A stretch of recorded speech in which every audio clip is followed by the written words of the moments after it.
Chang'an était une ville qui ne dormait jamais. Ses rues, un labyrinthe de marchands et de nobles. Ning Ke, un jeune étudiant de la prestigieuse académie, se sentait minuscule face à son immensité. Il partageait une modeste cour avec son fidèle garde du corps, Sang Sang. Leur vie était simple, pratiquer la calligraphie, préparer le thé et naviguer dans le marché animé. Mais Ning Ke aspirait à plus.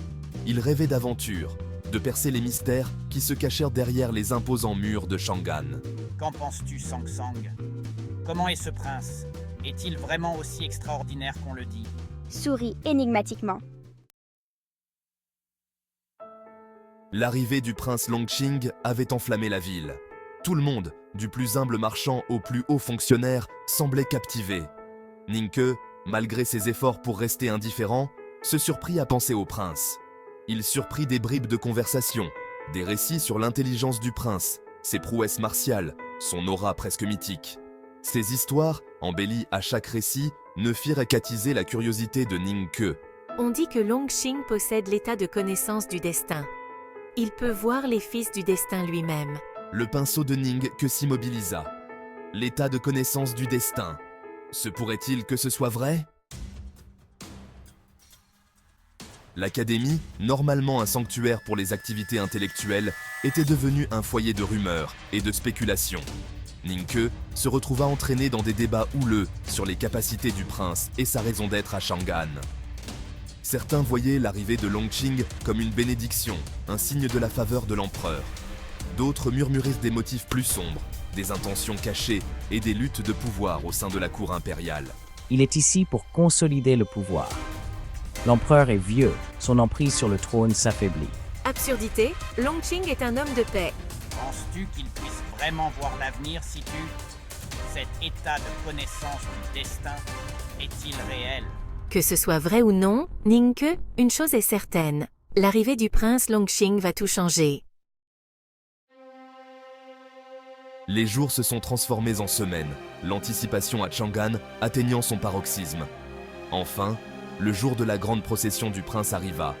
Les rues étaient ornées de bannières de soie et d'or. L'air était empli de musique et des bavardages excités de la foule. Je me suis retrouvé emporté par la foule, le cœur battant d'un mélange d'excitation et d'appréhension. Je n'avais jamais vu autant de personnes réunies au même endroit. Et puis, il le vit. Le prince Longqing, monté sur un magnifique étalon blanc, le visage masqué par un voile de perles. Même de loin, Ning Ke pouvait sentir l'aura de puissance et de sérénité qui émanait de lui. La foule se tut. Son admiration était palpable. Il avait aperçu le prince, mais il ne se sentait pas plus près de comprendre l'homme derrière le mythe. Dans les jours qui suivirent, Ning Ke se surprit à lutter contre une émotion inconnue, l'envie.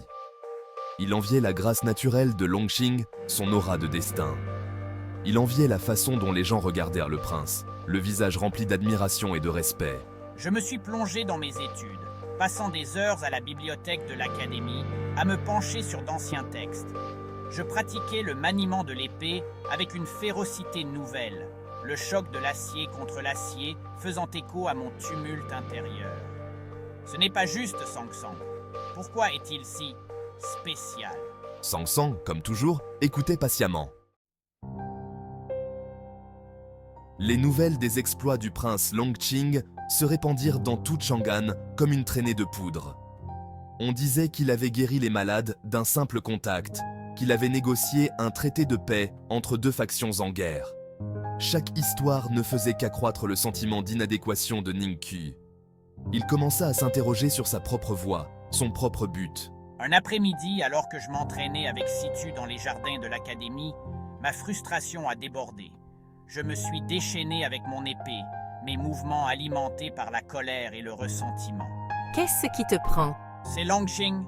Je ne peux m'empêcher de me sentir insignifiant en comparaison. Cette nuit-là, incapable de dormir, Ning Ke se sentit attiré par le point culminant des murs de l'académie. La ville s'étendait devant lui, une tapisserie de lumière scintillante et de musique lointaine. Et au loin, il le vit. Un pilier de lumière dorée jaillissant du cœur du palais impérial. On disait que le prince Longqing était en train de méditer, cherchant conseil auprès des cieux. J'ai réalisé alors que la grandeur se présentait sous de nombreuses formes. Longqing avait beau posséder l'état de connaissance du destin, j'avais ma propre voie à tracer, mon propre destin à découvrir.